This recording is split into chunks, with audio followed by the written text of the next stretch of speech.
Neil, you... I don't remember seeing any. I don't remember seeing any. I don't remember seeing any. I don't remember seeing any. This is the first phase. However, if we can refuel the ship in this orbit with fuel brought up by cargo rocket ships, it can set out on the second phase, the trip around the moon and back. To facilitate this refueling operation, we will establish an advanced base in the orbit, 1,000 miles above the Earth.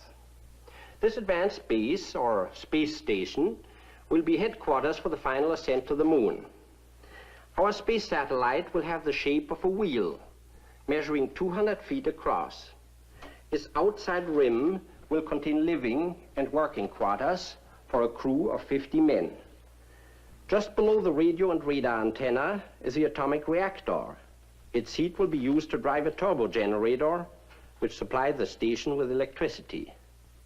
Access to the station will be through an airlock in the hub. The 3 large spokes are elevator shafts, and the small pipes are used as condensers for the turbo generator and the air conditioning plant. The entire wheel will slowly rotate at 3 revolutions per minute.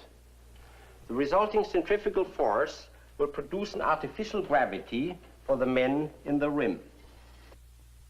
Notice that the floors are placed so that the men stand with their heads toward the hub.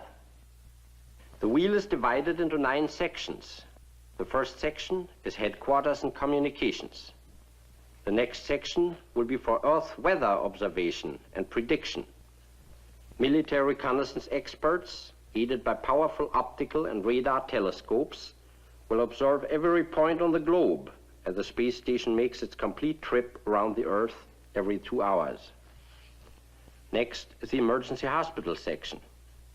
And then the astronomy division, where men will keep an eye on the rocket ship as it makes its trip around the moon. The rest of the space station will house calculating machines, maintenance facilities, air conditioning equipment, living quarters, and even a botanical and zoological laboratory. This entire space station will have to be prefabricated and tested on the ground. After dismantling, it will be transported in pieces up to the orbit.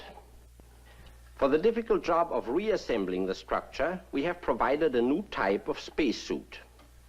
Using gyros and 2 small rocket motors, the operator can tilt and move in any direction. Located outside will be 7 remotely controlled mechanical arms, each a specialized tool. By rotating himself within the spacesuit, the operator can use any of the arms for the variety of tasks in assembling the space station.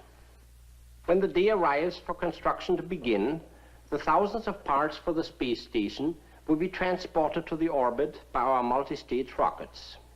We merely replace the winged passenger section with a simple cargo carrying nose. These cargo ships will be unmanned.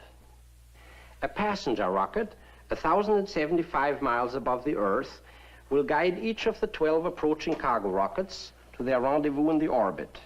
Without looking through the optics, I don't recall during the period of time that we were photographing the solar corona what stars we could see.